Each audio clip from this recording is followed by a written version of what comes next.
Ok. Donc, merci, Monsieur le Président. Je voudrais vraiment remercier aussi les organisatrices parce que c'est un colloque sur les acteurs et moi, mon papier n'est pas sur les acteurs. Donc, c'est un thème qui pourrait se développer plus tard. Mais je pense qu'il a été fait un choix aussi au niveau de l'UMR de développer une réflexion interdisciplinaire et pluridisciplinaire. Donc, chose que j'apprécie beaucoup parce que moi, je suis plutôt un économiste quantitatif. Et donc, dans le papier, il y a une dimension importante d'histoire économique. C'est cette partie que j'ai un peu plus développée dans cette présentation, alors que dans une autre présentation d'économiste, j'ai plutôt plus présenté la partie méthodologique. Donc voilà, c'est pour ça que je les remercie particulièrement, parce que ce n'était pas exactement sur la question des acteurs, même si ça aborde une question qui me semble importante sur la région sur les 50 dernières années. Alors, la question principale du papier, en fait, c'est de se dire, les pays ont beaucoup investi en éducation, les pays en développement en général, les pays méditerranéens, ici Turquie et Tunisie en particulier. Est-ce que cette éducation, qui était considérée comme un moyen de moderniser à la fois en termes sociétal, mais aussi social et économique, est-ce que, sur le plan économique, est-ce qu'elle a eu un effet? Donc, pourquoi on se pose ce genre de questions? A priori, ça devrait être automatique, disons. Parce que dans des pays comme la Tunisie, le chômage des éduqués est en train d'exploser. La productivité n'augmente plus beaucoup depuis un moment.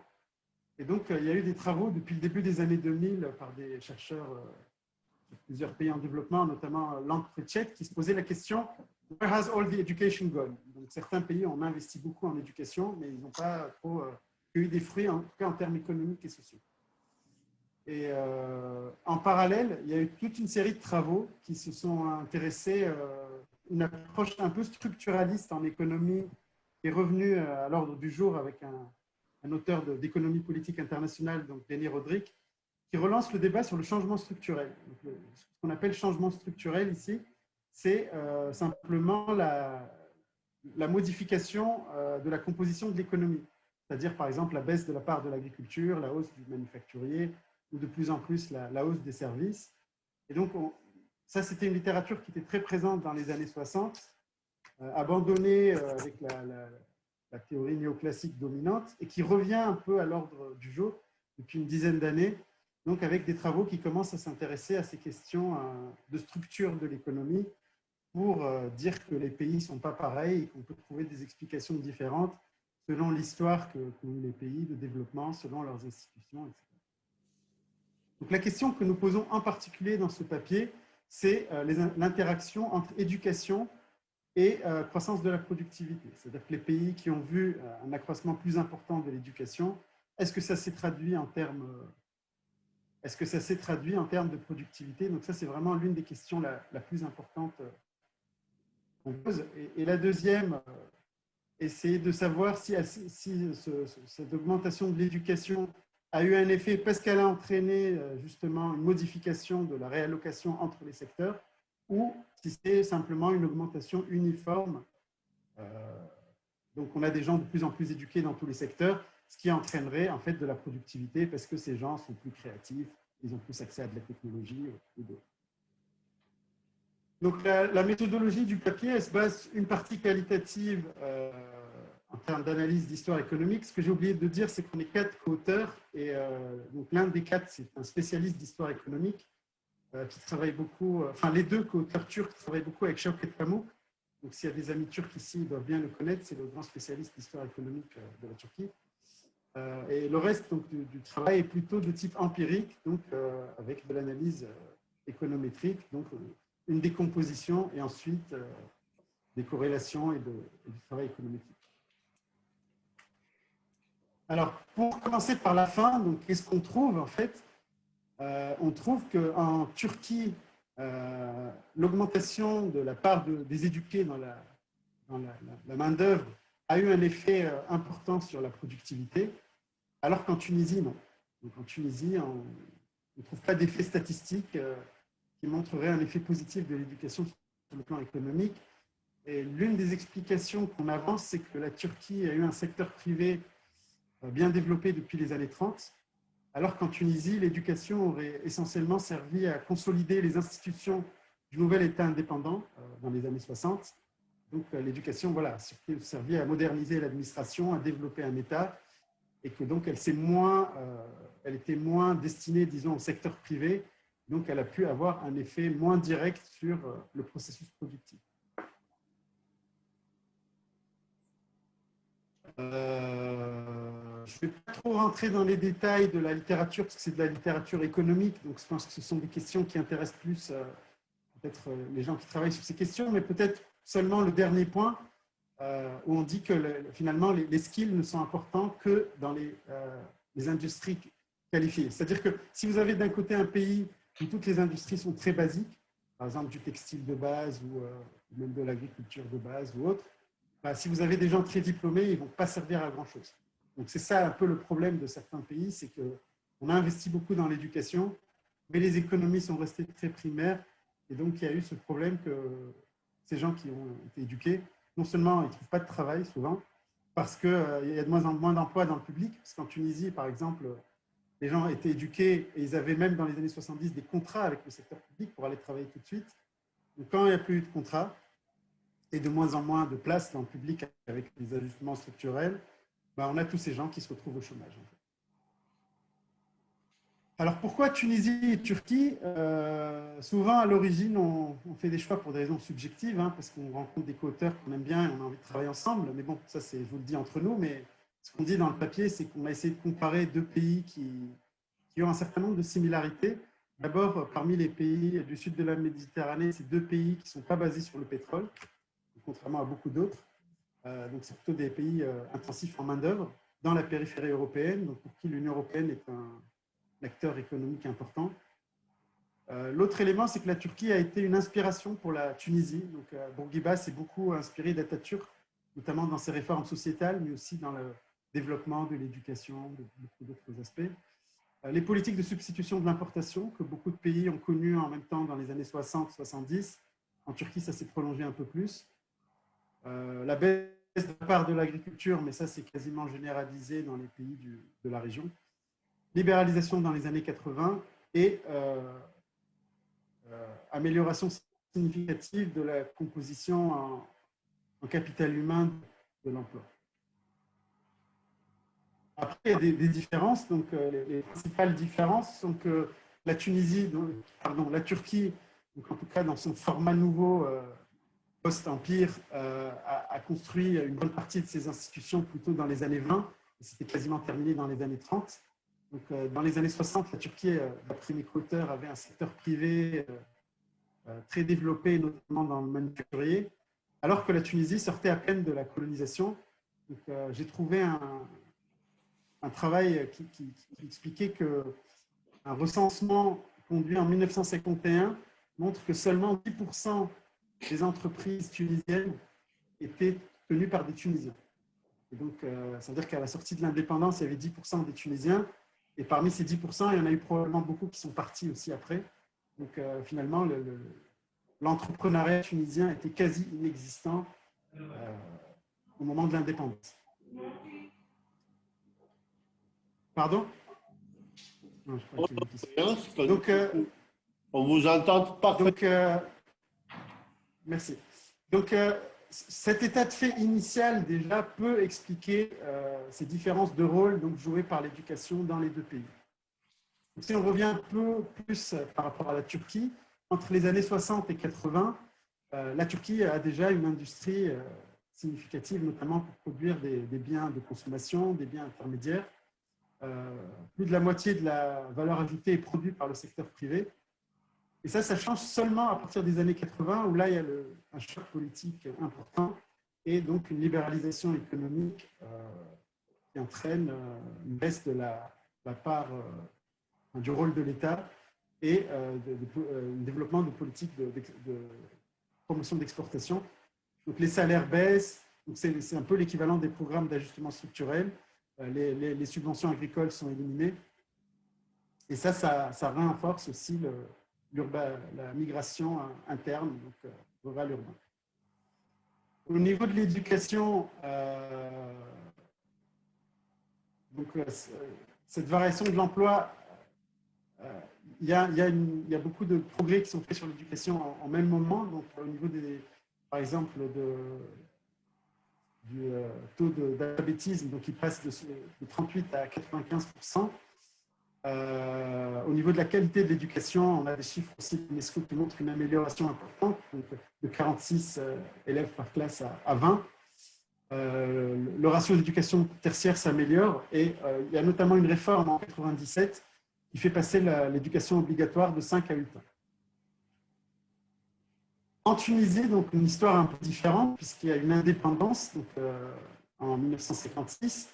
Avant, c'était une économie très agricole avec des centres urbains, un commerce, une petite manufacture très contrôlée par les Européens.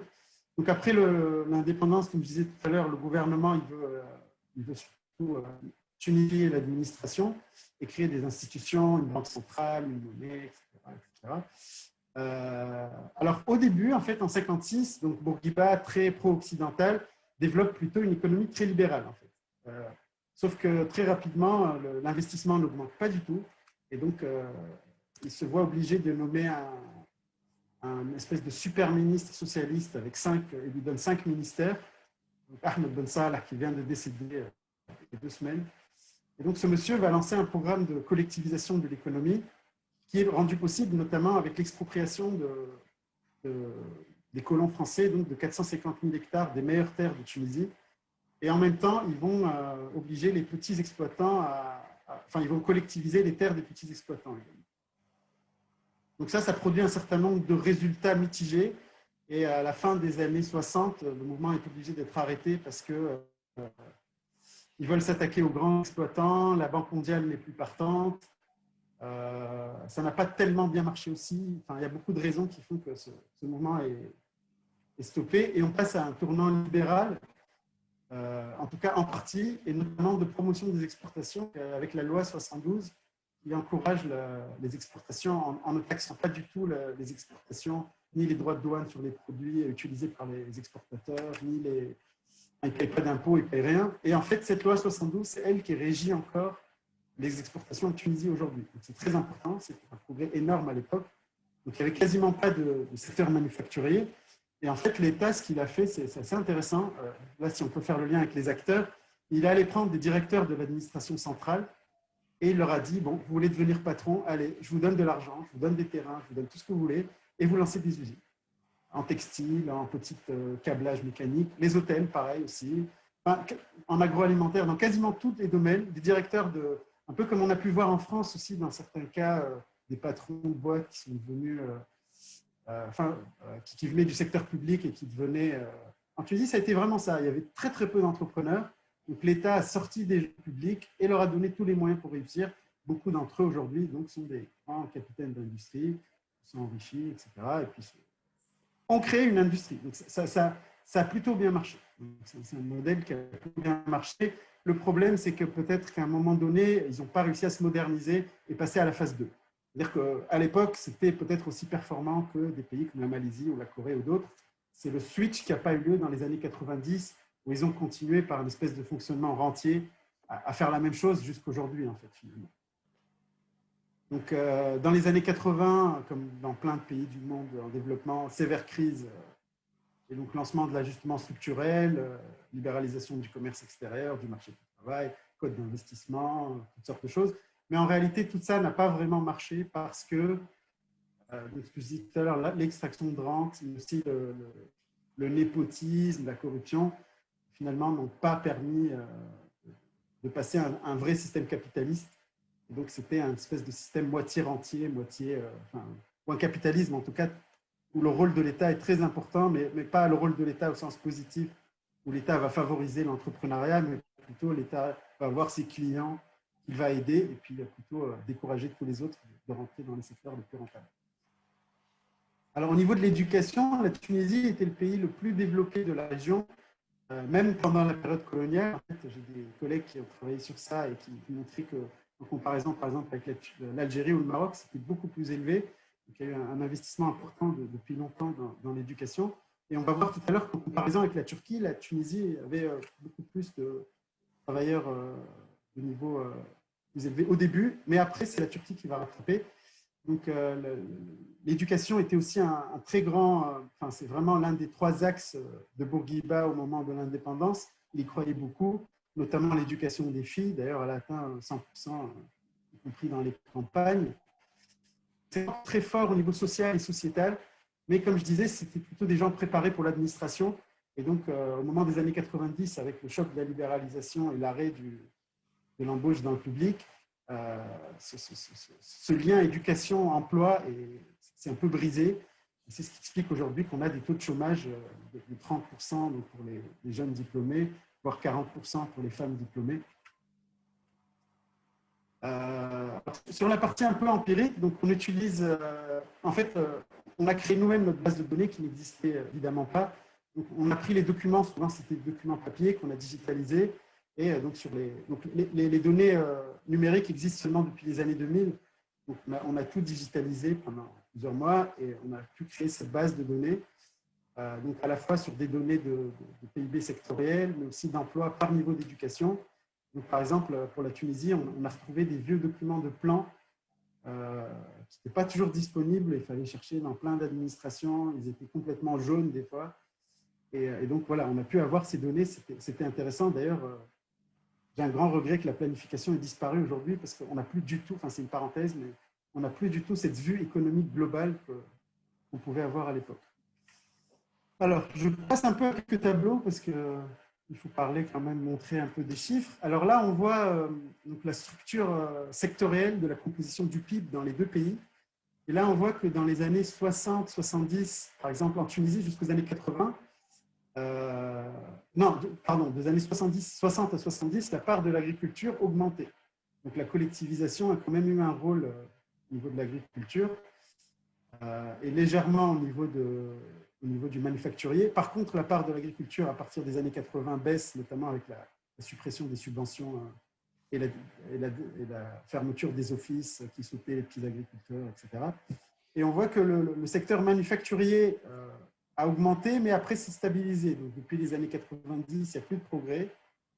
Le rôle de l'État reste important, donc l'administration a à peu près 20% du PIB aujourd'hui.